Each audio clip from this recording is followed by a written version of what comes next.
A world can change in a moment, often in silence, long before anyone notices. And sometimes the most important turning points begin far from the noise of cities, far from the places where people expect greatness to appear. This story begins in ordinary dust, in an ordinary land, during an ordinary time, yet everything about it moves towards something extraordinary. The story of Christmas is not simply the record of an event. It is the unfolding of a promise that had been carried through centuries. A promise whispered in ancient prophecies, held onto by generations that longed for hope, and spoken into a world that often felt colder than it should. At that time, the world was heavy with tension. Empires rose and fell. People were weary from war, corruption, and constant uncertainty.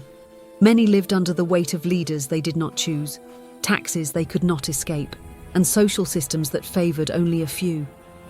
In villages and towns, daily life moved slowly, shaped by routine and survival.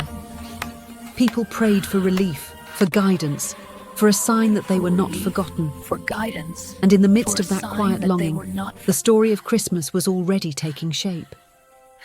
Far from the palaces and centres of power, a young woman carried a secret known only to her and to heaven.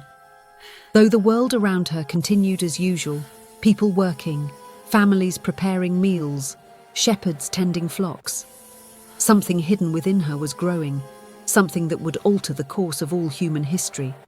With her husband beside her, she prepared for a journey neither of them wanted, yet neither could avoid. A decree demanded that everyone return to their ancestral towns to be counted. It was a moment that seemed administrative, unimportant, yet it was a thread woven perfectly into a larger plan.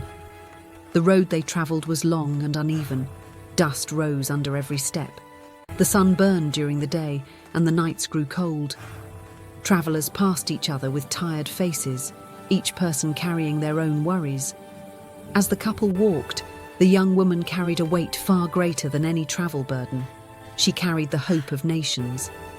Quietly, patiently, she moved forward, trusting that somehow everything would unfold as it was meant to.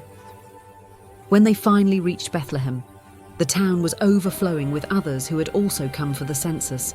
Doors were shut, rooms were filled, people slept wherever they could find space. The couple searched through narrow streets, through crowded courtyards, through places that normally welcomed visitors. But this night offered no comfort, no room, no warm bed.